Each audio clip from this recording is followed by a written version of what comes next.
চরম মর্মান্তিক মৃত্যু হলো একদিন মজুরের। ঘটনার জেরে চাঞ্চল্যের সৃষ্টি হয় মালদার মানিকচকের পশ্চিম নারায়ণপুর এলাকায়।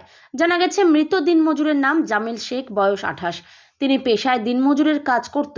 পরিবারের স্ত্রী এবং 2 সন্তান রয়েছে বলে খবর। ঘটনার সম্পর্কে জানা গেছে, শনিবার দুপুর নাগাদ নারায়ণপুর এলাকার একটি চিপসের দোকানে লরি থেকে চিপস খালি করতে যায় জামিল। সেখানেই পাকা ইটের দেওয়াল এবং গাড়ির মাঝে চাপা পড়ে শেখ জামিল। পুরো ঘটনা স্থানীয় বাসিন্দাদের নজরে আসতেই জামিলকে উদ্ধার করে মানিকচক গ্রামীণ হাসপাতালে নিয়ে এলে কর্তব্যরত চিকিৎসক মৃত বলে ঘোষণা করেন। ঘটনার খবর পেয়ে তড়িঘড়ি ঘটনাস্থল এবং মানিকচক গ্রামীণ হাসপাতালে পৌঁছয় মানিকচক থানার পুলিশ বাহিনী। অন্যদিকে প্রতিবেশীদের অভিযোগ, গাড়িটি ওভারলোডিং এর কারণে এই মর্মান্তিক ঘটনাটি ঘটেছে। দেহটিকে উদ্ধার করে ময়নাতদন্তের জন্য মালদা মেডিকেল কলেজ এবং হাসপাতালের মর্গে পাঠায় মানিকচক থানার পুলিশ। লরিটিকে আটক করেছেন মানিকচক থানার পুলিশ বলে খবর। মর্মান্তিক মৃত্যুর জেরে শোকের ছায়া বিরাজ করেছে এলাকা জুড়ে।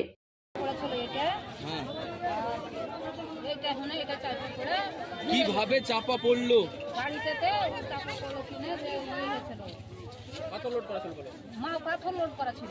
আচ্ছা, তারপর লোড করা থেকে তখন ও করলে ওই গাড়িতে ধাক্কা লেগে গাড়িতে ঘরে লেগে গেল, দালান ঘরে লেগে গেল। আচ্ছা, লাগা যাইয়া তখন ফের গাড়িটাকে তখন আগে ফাটাইতো কি করতো না করতো। দেওয়াল আর গাড়ির মধ্যে চাপা পড়েছিল। কি করতে গিয়েছিল ওখানে? ওখানে কি করতে গেল, গাড়িটা খালি করতে গেল। গাড়িতে কি ছিল? এই পাথরের গাড়ি। কোথায় থেকে আসলো গাড়িটা? গাড়িটা কোথায় থেকে আচ্ছা, তারপর তখন গাড়িটা ওই দালান ভেঙে তখন বের করলো। আচ্ছা, চাপা পড়ে মারা গেছে। হ্যাঁ, চাপা পড়ে মারা গেছে। কি নাম যে মারা গেছে? জামিল। হ্যাঁ, জামিল। আর জামিল বাড়ি কোথায়? নারায়ণপুর।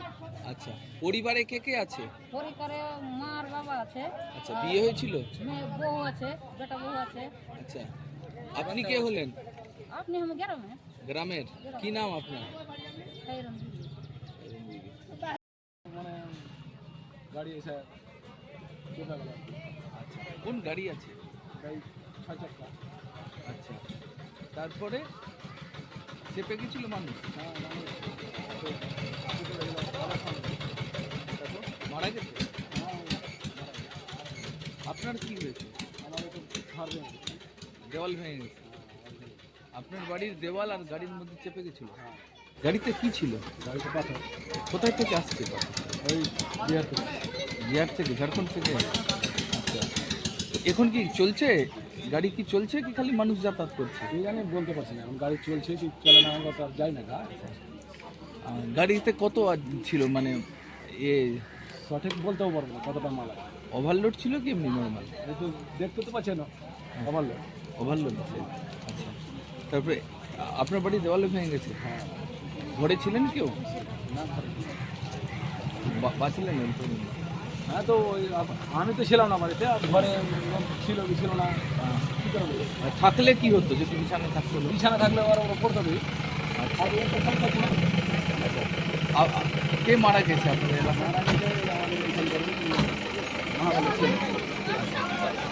কি মনে করছেন, কি এরকম ওভারলোড না থাকলে এরকম হতো না?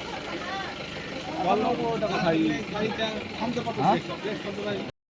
প্রধানের ডিপুতে খালি হচ্ছিল, সেইখানে কাঁচা ছিল, জায়গাটা কাঁচা। গাড়িতে কি ছিল? গাড়িতে পাথর ছিল, তারপর পাথরটা খালি হচ্ছিল, গাড়ির চাকা বসে যায়, ফলে ওইখানে গিয়ে গাড়ির বডির সঙ্গে আর ওয়ালের সঙ্গে ছেলেটা চাপা পড়ে যায়। বলছি, এই কোথায় থেকে আসছিল গাড়ি? গাড়িটা মানে পাথর নিয়ে আসে ঝাড়খণ্ড থেকে। আচ্ছা, এখান থেকে বেঙ্গল হয়ে বিভিন্ন জায়গায় খালি হয়, কিন্তু কিছুদিন থেকে জাহাজ বন্ধ, ঘাট বন্ধ আছে, গাড়ির জন্য বন্ধ আছে, এরকম পাবলিক চলছে কিন্তু বন্ধ আছে গাড়ি। কিন্তু গাড়িটা কেন কিভাবে আসলো এটা আমরা জানতে চাই। কি মনে করছেন, অবৈধ? অবৈধ এসছে, যেহেতু ঘাট বন্ধ ছিল, গাড়িটা আসলো কি করে? কি অবৈধ এসছে? ঘাট বন্ধ তো গাড়িটা আসলো কি করে? কিসের গাড়ি? পাথরের গাড়ি তারপরে আসছিল তো, তারপরে কি হলো? এসে ওখানে ডিপুতে খালি করছিল, খালি করতে চাকা বসে যায়, ফলে পাশে বাড়ি ছিল, বাড়ির ওয়ালের সঙ্গে ছেলেটার মধ্যে এখানে মানে এদিকে ট্রাকের বডি আর ওদিকে ওয়াল দুটার মধ্যে ফেসে যায়। কি নাম? কি নাম? শ্রমিক ছিল? হ্যাঁ, শ্রমিক ছিল। কি করছিলেন কাজ? ওই গাড়িটা খালি করে লেবার ওরা। আচ্ছা, কি নাম? জামিল আহমেদ, জামিল আছে। বয়স কত? বয়স 28-30। বাড়ি কোথায়? বাড়ি নারায়ণপুর। আচ্ছা, পরিবার কে কে রয়েছে? ঘটনাস্থলে কি মারা গেছে? হ্যাঁ ওখানেই মারা কোথায় নিয়ে আসলেন? এখানে নিয়ে আসলাম, এখানে এসে ডাক্তার চেক আপ করলেন, চেক আপ করে উনি ঘোষিত করে দিলেন। পুলিশ প্রশাসন আছে? আছে, এখানে আছে, পুলিশ প্রশাসন আছে। কি করবেন আপনারা? অভিযোগ দায়ের করবেন? না আমরা তো এখনো পোস্টমর্টে যাব, অভিযোগ তো আমরা করবোই। কি অভিযোগ করবেন?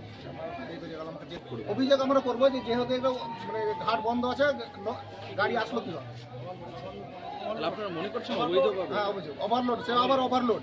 আচ্ছা, তাহলে কাকে দায়ী করছেন এই গাফিলতির জন্য? এখানে কিছু তো প্রশাসনের কিছু আছে, একটা তো ঘাটবালা তো আছেই, প্রশাসনও আছে। যেহেতু বন্ধ আছে কেন গাড়ি আসলো, আর ঘাটবালা কেন নিয়ে আসলো? বিয়ে হয়েছিল যে আমার? হ্যাঁ দুটো বাচ্চা আছে, সেটা ছোট ছোট। ছোট ছোট বাচ্চা আছে।